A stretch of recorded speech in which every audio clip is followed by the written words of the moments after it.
कांग्रेस की लिपापोती को छुपाने के लिए बीजेपी काम कर रही है और बीजेपी के काले कारनामों को 13 जून का एग्जाम है और अभी तक बीकानेर यूनिवर्सिटी ने रिजल्ट नहीं दिया है। हमारा दुर्भाग्य हर जगह है और इसके जिम्मेदार सिर्फ और सिर्फ हम हैं।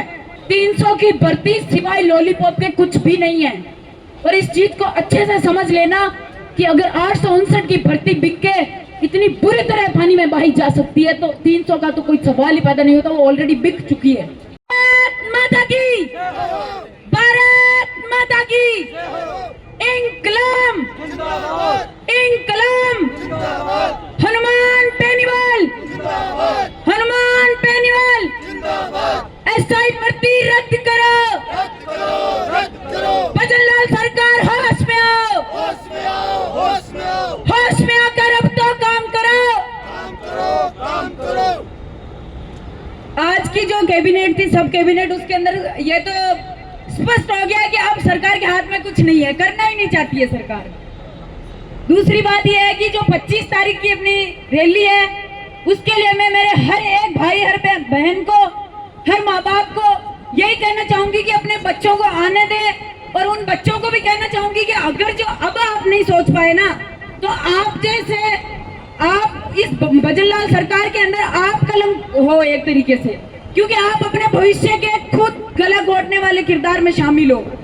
दूसरी बात सबसे मुख्य मैं ये कहूंगी कि जो लोग जातिवाद के नाम पे राजपूत और जाट बहन भाइयों को भड़का रहे हैं, जो उनके अंदर इस चीज का जहर घोल रहे हैं, उनको मैं कहना चाहूंगी कि कल के राजस्थान का भी और आज के राजस्थान का भी ये जातिवाद का जो मुद्दा है ये अपन को खा गया।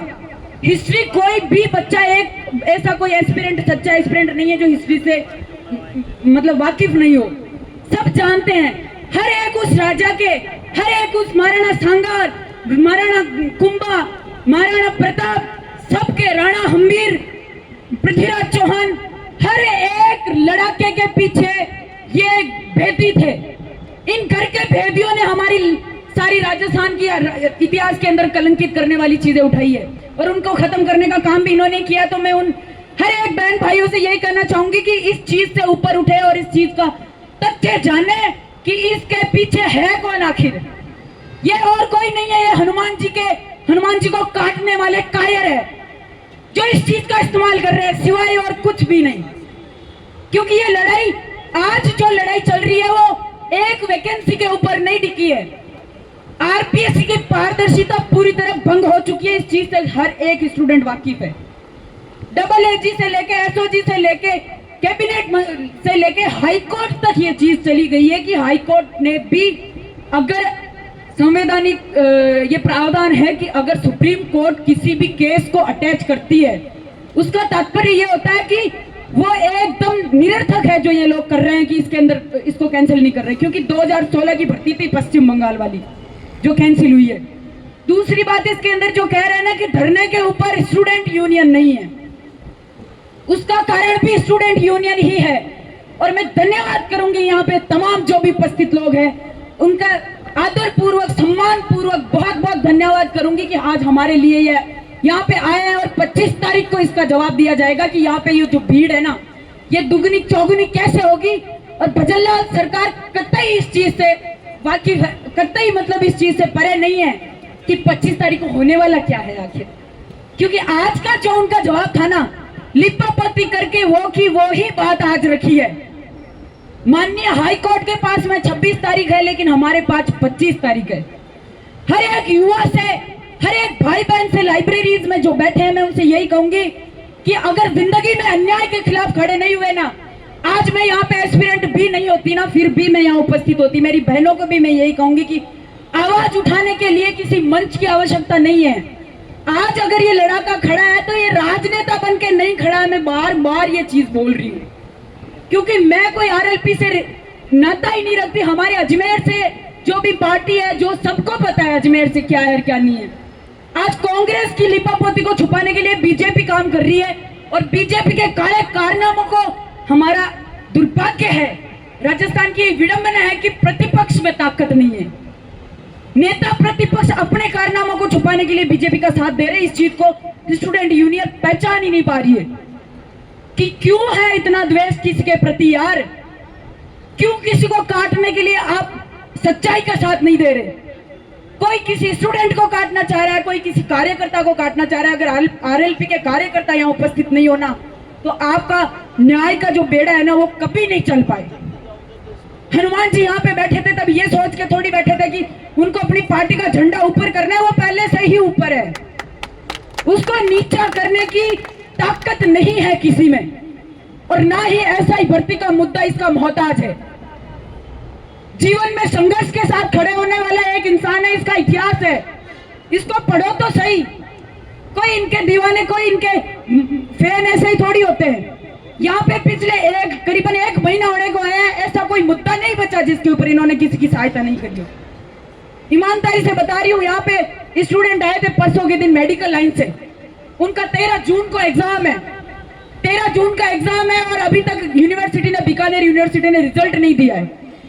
हमारा दुर्भाग्य हर जगह है और इसके जिम्मेदार सिर्फ और सिर्फ हम हैं। हमारे में क्यों नहीं है ताकत? हमने चुना है इनको, ये लोकतंत्र है, हमें आवाज उठाने का पूरा अधिकार है। हमारे माँ बाप की कमाई है इनके पास, और भजनलाल जी के पास में जवाब देने के लिए हाँ और ना क्या कहेंगे वो? उनके पास इतने कार्यकर्ता है, किसी को भी भेजा क्या उन्होंने? उनके काले कारनामों की चिट्ठी यहाँ पे समझ में आ रही है कि वो है क्या आखिर में। घर पे धमकियां भेज रहे हैं, घर वालों को परेशान कर रहे हैं। मेरे घर पे मेरे बूढ़े पापा को परेशान किया, मेरे भैया को बरगलाने की कोशिश करी। अरे इन चीजों का रास्ता अपनाने से किसी युवा की आवाज नहीं दब जाएगी, ये कतई संभव नहीं है। और हर एक युवा इस चीज के लिए, हर एक चीज से वाकिफ है। आखिर दिक्कत कहाँ है ये समझ नहीं आ रहा है। हर एक कोई बोलता है उसके लिए, कोई नेतागिरी करने आया है, कोई अपने फायदे के लिए आया है। बिना फायदे के कौन क्या कर रहा है? आज बिना फायदे के तो तुम लाइब्रेरीज में भी नहीं बैठे हो, बिना फायदे के तो आप सोशल मीडिया पे भी एक्टिव नहीं रह सकते। जीवन का नाम ही नुकसान और फायदा है। इस जीवन की संघर्ष की कहानी हो, चाहे सफलता की चाहे असफलता की, बिना किसी कारण के कुछ भी नहीं होता है। आज अगर हनुमान जी अपनी राजनीति का कोई भी यहाँ पे मुद्दा रखते हैं या उससे रिलेटेड कोई भी बयानबाजी करता है तो मतलब कितनी शर्म की बात है कि इस स्थान पे आके भी वो इनका अलग तरीके से कटिंग करके उसका इस्तेमाल कर रहे हैं। राजपूत और जाटों की ताकत कल क्या थी, आज क्या है, सब वाकिफ है। दिक्कत है इस दिमाग की जो इस चीज से भ्रमित हो रहे हैं। जो अन्न खाते हैं उनको ये चीज अच्छे से समझ में आती है कि हमारा इतिहास क्या है। मैं आज इस मुद्दे पे इसलिए नहीं बोल रही हूँ, मुझे दुख हो रहा है। आज मेरी बेस्ट फ्रेंड राजपूत है। एक एक लड़के को मैं जानती हूँ कि राजपूतों के अंदर कैसा खून है और उनकी ताकत क्या है, बताने की जरूरत नहीं है। आज अगर इस लड़ाई को आपने नहीं जिताना तो कोई भी संकट मोचन हनुमान खड़ा नहीं होगा, मैं आपको बता रही हूँ। ना ही कोई बाबा जी खड़ा होंगे।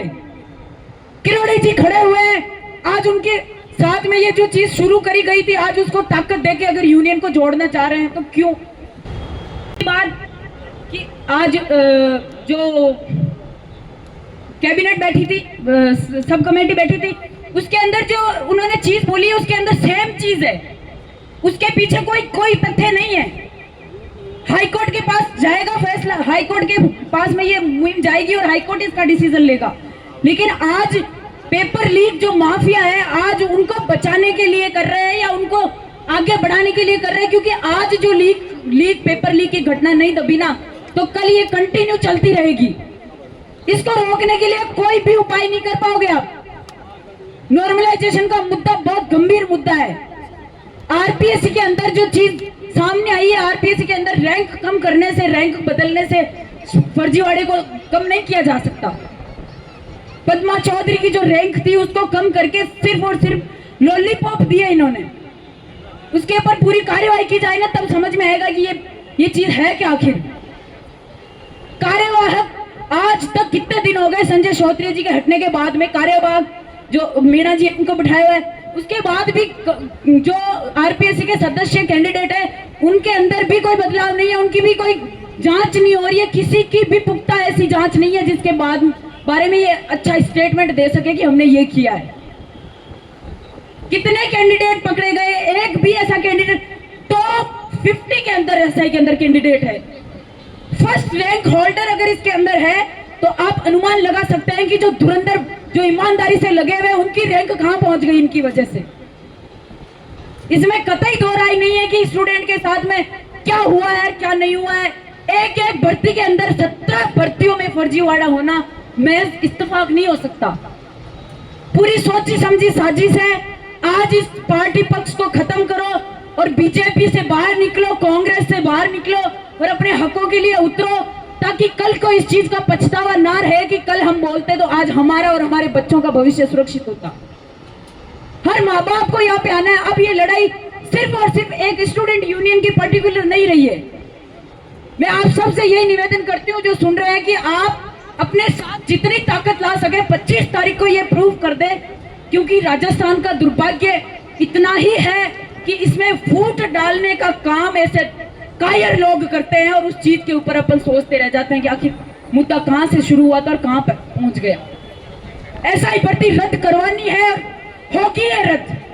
तभी तो आज कोई प्रमाण नहीं दिया उन्होंने, कोई प्रमाणिक बात नहीं कही उन्होंने, सेम बात को दोबारा दोहराया है। ऐसा ही भर्ती कैंसिल होके रहेगी और इसके कैंसिल करने के लिए एक एक युवा इस चीज के लिए आवाज उठाएगा। आरपीएससी का पुनर्गठन अत्यावश्यक मुद्दा है। नॉर्मलाइजेशन खत्म करने का सबसे बहुत प्रमुख मुद्दा है, जिससे एक काबिल स्टूडेंट जूझ रहा है। 135 नंबर लेके जो बैठे हैं आज वो बाहर है। शर्म की बात यह है कि युवाओं के अंदर भी ये प्रतिस्पर्धा है कि वहां पे जो जा रहा है वो फेमस हो रहा है, वो वहां नहीं जा रहा है जिसका कोई औचित्य नहीं है। अरे यार, आवाज उठाने के लिए किसी चीज के बुलावे की जरूरत थोड़ी है। क्यों इनविटेशन की बात जोई जा रही है? आखिर दिक्कत कटे है। आखिर यूनियन को जोड़ने के लिए किसी का बुलावा, किसी की पार्टी का, किसी के बैनर का, किसी का इस्तेमाल कहां हो रहा है आखिर? इसलिए मैं सबसे यही कहना चाहूंगी, मेरी लास्ट बात यही रहेगी कि जब जब इस राजस्थान के और इस देश के अंदर न्याय हुआ है, कोई ना कोई तो लड़ाका खड़ा हुआ ही है। और हमारे लिए ये सौभाग्य की बात है कि आज यहाँ पे एक सांसद महोदय बैठे हैं। हर एक युवा, हर एक भाई बहन, हर एक आरएएस एस्पिरेंट से लेके रीट परीक्षा से संबंधित लेके फर्स्ट ग्रेड, सेकंड ग्रेड और मुख्य रूप से एसआई 300 की भर्ती सिवाय लॉलीपॉप के कुछ भी नहीं है। और इस चीज को अच्छे से समझ लेना कि अगर 859 की भर्ती बिक के इतनी बुरी तरह पानी में बही जा सकती है तो 300 का तो कोई सवाल ही पैदा नहीं होता, वो ऑलरेडी बिक चुकी है। इसलिए उठाए अपने लिए हकों की आवाज और अपने किरदार को बताए कि हम किस चीज के लायक हैं। और आज ये मौका खो दिया तो कभी वापस नहीं आएगा। और एसआई को कैंसिल करवाना हमारे लिए सुनहरा भविष्य लेके आएगा। एसआई कैंसिल होके ही रहेगी। आपको कल पछतावा रहेगा कि काश हम भी आवाज उठा लेते तो हम हमारे ज़मीर को ये चीज का गवाही दे पाते कि हमने सही का साथ दिया। इसलिए हर एक बहन से, हर एक भाई से मेरा यही निवेदन है कि 25 तारीख को इतना बड़ा सैलाब आए कि इस राजधानी का एक एक ईंट, एक एक गुलाबी नगरी का एक एक पत्थर बोले कि अन्याय के खिलाफ आवाज कैसे उठाई जाती है। हर एक बहन को मैं बोलना चाहूंगी कि यहाँ पे आए और 25 तारीख को बता दे कि सब बोलना जानती है। हकों की लड़ाई करके, हकों के लिए संघर्ष करके पाप नहीं कर रहे हम। हमारे लिए यही चीज सर्वोपरि है, एसआई का कैंसिल करवाना और आरपीएससी का पुनर्गठन होके रहेगा। आज ये चीज यहाँ से उठी है, ये दिल्ली तक पहुंचेगी, ये हमारे नेताजी का आश्वासन है और इस आश्वासन का सटीक प्रमाण है। दूसरी बात, अजमेर जो स्टूडेंट्स यहाँ हैं और जो घर पे है उन सबसे भी मैं यही निवेदन करूंगी कि 25 तारीख का संडे है तो आपकी पढ़ाई भी खराब नहीं होगी और कोई भी ऐसा एग्जाम सामने ऐसा नहीं है कि एक दिन के लिए वो डिले हो जाए। कोई एग्जाम नहीं है 25 तारीख को। कृपया करके इसमें अपना आवेदन करे, अपना योगदान दे और अपने साथ न्याय करे। जब जब युवा बोला है, जब जब युवा बोला है, भजनलाल सरकार होश में आओ, होश में आओ, होश में आओ। हमारा लड़ाका कैसा हो, हनुमान बेनीवाल जैसा हो, हमारा लड़ाका कैसा हो, हनुमान बेनीवाल जैसा जी आप संघर्ष करो, हम तुम्हारे साथ हैं, हनुमान जी आप संघर्ष करो, हम तुम्हारे साथ हैं। एसआई भर्ती रद्द